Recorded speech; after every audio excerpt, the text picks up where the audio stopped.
విజయనగరం జిల్లా బొబ్బిలిలో టీడీపీ నాయకుల అరాచకాలకు అడ్డు అదుపు లేకుండా పోతోంది.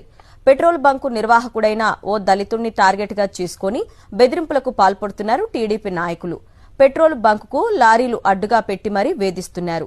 బొబ్బిలిలోని పాత కోర్టు జంక్షన్లో ఉన్న హెచ్పీ పెట్రోల్ బంకుపై టీడీపీ నాయకుల కన్ను పడింది.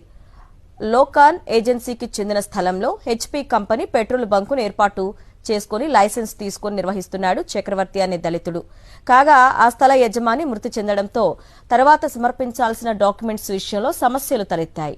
దీంతో కంపెనీ కొన్ని సంవత్సరాలుగా అద్దెను నిలిపివేసింది.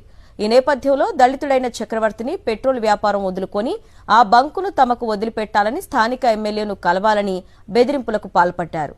బంకులోకి పెట్రోల్ డీజిల్ కోసం వినియోగదారులను రానివ్వకుండా లారీలు ట్రాక్టర్లు అడ్డుపెట్టి వ్యాపారాన్ని పూర్తిగా నిలిపేశారు. తనను బెదిరించిన టీడీపీ నాయకులకు స్థానిక ఎమ్మెల్యే అండదండలు ఉండడంతో దళితుడైన చక్రవర్తి పోలీసులకు ఫిర్యాదు చేయడానికి భయపడ్డాడు. చివరకు జిల్లా కలెక్టర్ కార్యాలయంకు చేరి ఫిర్యాదు చేశాడు.